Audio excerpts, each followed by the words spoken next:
guys, my name is Crystal. Welcome to my YouTube channel. I'm a female from a lovely historic place called Rochester in Kent, which is in the United Kingdom. Alexa, what's the time, please? It's 12:22 p.m.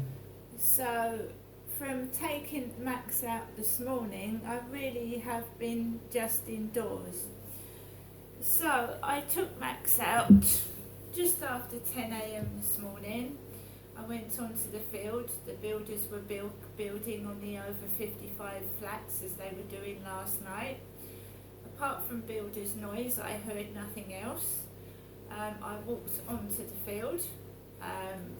It was very, very quiet to start with. I saw one woman with like a bobble hat on, because actually at the moment it's cold outside. It's quite cold and chilly with no sunshine here in Rochester. So people are wearing coats and hats now because it is quite cold and chilly. So I walked straight up the path past the builders where they were working and around the corner, and I'm really wary of people now. I'm really wary of them. I won't approach anybody. So I'm just like moving out of the way when I see somebody. So I saw this woman and I went right through the middle of the long tall grass and walked away onto the path further down. Then I saw a guy dressed in black and he was walking away. So I carried on walking, and then I noticed a young lad with his jeans like sagging past his bottom, walking behind me with a black cap on, and he was walking a muzzled, so silenced dog, a muzzled Alsatian behind my back. So then I noticed the lady from the opposite flats on the field, a big large lady with long dark hair and glasses. So I just let that lady come onto the field, and as I was coming off the field, the young lad with the Alsatian was walking quite fast in front of me. Two women came along walking curly haired dogs, and the Alsatian barked at the dogs and it started barking off. So I was walking past barking dogs myself, dogs barking at me. And I was walking on the grass verge. The women acted as if I didn't exist. They were letting their dogs crawl over the grass in front of my legs. They were acting like I was invisible and wasn't there. So I walked across the grass, walked across the pavement. I'd noticed a man with two curly haired dogs the same colour as my hair outside the co-op as I walked onto the field. So I walked home, just ignoring anything and just trying to keep safe and get into my flat. Got into my flat and my plant pots have fallen over. So I went outside on the balcony to pick my plant pots up, and I noticed a white van. And in the front of the white van, it had a white piece of paper with POPS on it, P-O-P-S. In America, POPS stands for daddy. POPS. Pop. Pop is in America, pop means dad, father. So it had POPS in the window, in a white piece of paper stuck inside the white van's windscreen, was the word POPS in black. POPS, P-O-P-S, which is short for daddy. Your pops, your dads. I saw that, came back in. I really can't relax at the moment. I feel stressed because I never know what's going to happen next, you see. So at the moment I'm sat in my flat and it's nearly 12:30, and I'm going to cook a hot dog for my lunch. A hot dog, right? The one I got yesterday. It was only yesterday I went out, wasn't it? Yesterday morning to Rochester Library. So I got Rustler's hot dogs. I ate one yesterday, $2.29 for two hot dogs. It's a hot dog. a hot dog, a roll, and a sausage that you put in the microwave oven. You've got your ketchup and you've got your mustard. So I'm just having a hot dog for my lunch. I've got pears, I've got melon, I've got fruit. There's loads of fruit to eat. So let's put this hot dog in the microwave.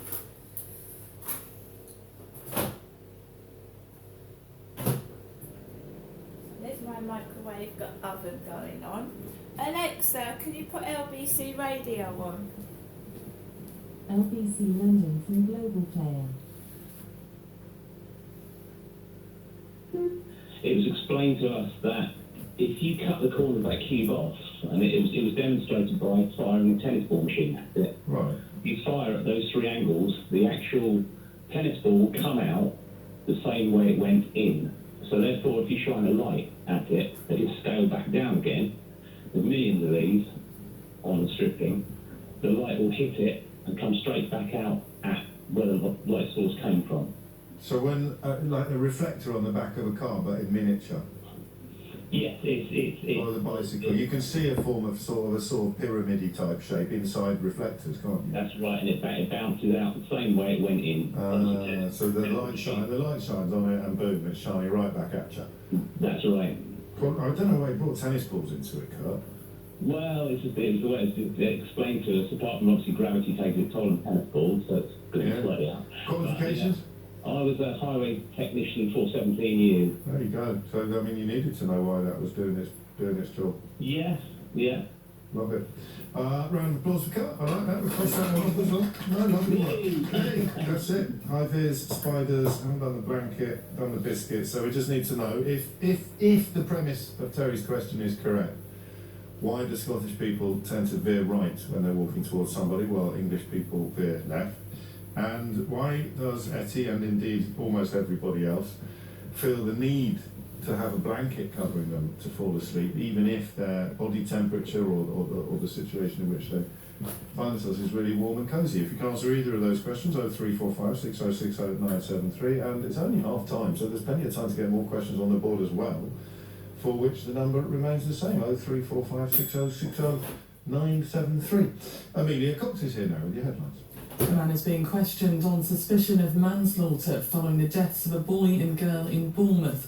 Police say they're still investigating the circumstances after they got into difficulty in the sea. Labour MP Geraint Davies has been suspended from the party after allegations described as incredibly serious. He's accused of inappropriate conduct towards junior female colleagues, but says he doesn't recognise the claims. And Australia's most decorated living soldier has lost his defamation case against 3 newspapers that had accused him of war crimes. A judge ruled 4 of the 6 allegations against Ben Roberts-Smith were substantially true. LBC weather, thick cloud becoming confined to eastern England this afternoon, dry with sunshine developing elsewhere, staying breezy in the south, a high of 23 degrees. This is LBC. Poor air quality is affecting the health of Londoners. I'm Susan Mitchell, Head of Policy at Outside, Exit. showing a link between air pollution and an increased risk of developing dementia. We believe risk factors such as air pollution account for 40% of dementia cases, many of which could be avoided. It's really encouraging to see the ambition of I'll just unplug the Alexa box. She's obviously not heard what I said and she's continuing to play the radio station.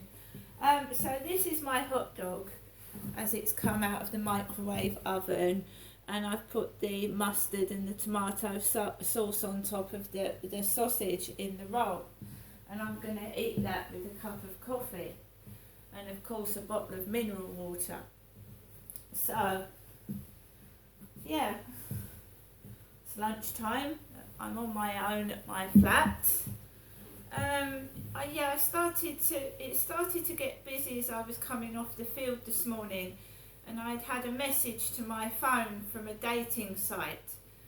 So it was all quiet, then I get this message on a dating site, and then it becomes congested as I'm trying to get off the field. 2 women with like 3 or 4 dogs. A man that I recognised with a small black dog was on the field, an old man, I'd been sent a picture on one of these dating sites of a 70s looking man with this really massive moustache. Massive it was. And I just said as a joke, you look like a 70s porn star with that moustache. A guy walks onto the field and he's got no moustache at all. No moustache. He's just clean shaven, old, about 70, with a black dog, and he walks onto the field as I'm trying to get off. 2 women with 4 dogs. The woman opposite, big large lady with glasses, she walked onto the field as I was trying to get off. So about 4 or 5 people were coming onto the field as I was trying to get off, and that's normally the case. So, and I've got Max under my arms because he's a small dog, and he can easily get crushed and trodden on and trampled on. So I had him under my arm. I was protecting Max, you see. The builders won't be able to say he's barking at them anymore, because when I go past their entrance, I'll have him under my arm. So they won't have the need to shout, yell or moan, will they? Because he won't be anywhere near them. I hold him now. As I'm coming off the field, I hold him. And it looks ridiculous because it looks like I'm holding a small teddy under my arm, not a great big dog. And I told you there was a guy with an Alsatian with a muzzled mouth. And I know what they mean by that. To keep my mouth shut. The dog should keep its mouth shut. But I'm not a toy to be sexually abused on a field. And it's the same thing that happened near Chatham Library, except it went further. It wasn't just a kiss. It was actual sexual assault. And I'm not anybody's play toy. And that was in 2008, and they've not been leaving me alone ever since. They just won't stop. And I'm older.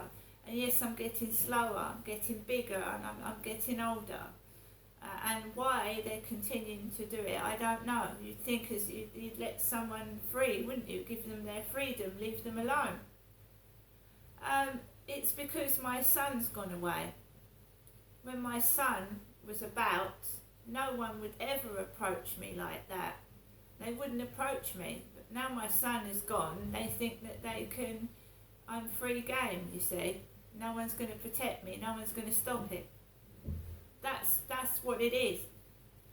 And I've got to show these people that I might be on my own, but I can defend myself. And if someone tries something on and I don't want it, I will get the police involved.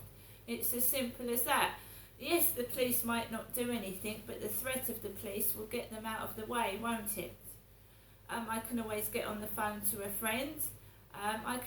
There's a lot of things you can do. You know, I'm not letting a man get that close again that he physically touches me when I don't want it.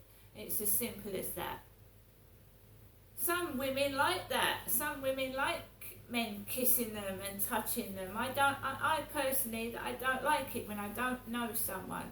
When I don't know their background and who they actually are. I don't like that sort of thing. I don't like it. Came into my flat and my mum left me a message, a phone message. So I came off the field and my mother left me a message, and I'm going to play it to you. About being good again. Voicemail. You have 1 new message and 14 saved messages. First new message. Received today at 11 a.m. Hello, Jennifer. Sorry to ring you later than usual. I'm just running low. I'm just running a little bit slow today. Okay, so I thought I'd ring you a bit later. I have rung you. I haven't forgotten you, and I'll ring you again this afternoon. All right, Jennifer. Have a good day. Bye for now. Thinking of you. To return the call at your normal call. So, after my mum's phone call, I haven't been out. I haven't been out to the co-op. I haven't been down Rochester High Street. I've been in my flat all morning by myself with Max. This is what happened last weekend. For 3 days, I didn't actually go anywhere. That's when that man approached me on the field. I just felt horrible, and I didn't go out for nearly 3 days afterwards. I managed to get myself down Rochester High Street, and remember that he actually lives near Rochester High Street, the guy that approached me. So I've got to walk down there after what happened, and it's awkward for me. And I'm not saying the guy's a nasty man, I'm not saying that anything should be done with him. All I'm saying is I don't like people touching me, you know, and everybody has a right to their own opinion, right? I've spoken to him about 3 times on the field, like he talks to everybody else. I don't know if he's tried to hold someone else's hand and put his tongue down their throat, but that's what he did to me. And I might have given out the wrong vibes, but I don't think so, because he said to me when 2 girls were walking down the field past us, "What's wrong?" What was wrong was I felt uncomfortable, and I didn't want that. And I was trying to, in my head, find an escape plan. And the only thing I could think of was go along with it until I got off the field and got away from it. Because he tried it once, then he did it again, and then I thought, I actually said, "Do not do that in front of builders, please." That's the exact words I said to him. I said, "Not in front of the builders." Because I didn't know what else to do. I didn't know what else to say. I just wanted to get home. In his mind, he probably hasn't done anything wrong. I must have given out the wrong vibes, and he thought that he could touch me further, and I didn't want it. So now every time I go onto the field, I'm looking out for this guy, because I don't want him to hold my hand, and I don't want his tongue in my mouth. And I think that why he thought he could cross my barriers when it was completely obvious that I didn't want him doing that with my reaction, like seizing up. He must have known I wasn't liking it. I am now going to get on with the rest of my day and eat my hot dog. I've had no word from Medway Council about me being put on the list to move out of this flat. Things are still the same, and the same things will probably still go on till somebody actively does something to help me. See you later. I'm not interested in that man called Charlie at all. I don't want that sort of attention, and I will fight against it. In fact, I'm almost as old as he is, so he's not my daddy either. See you later.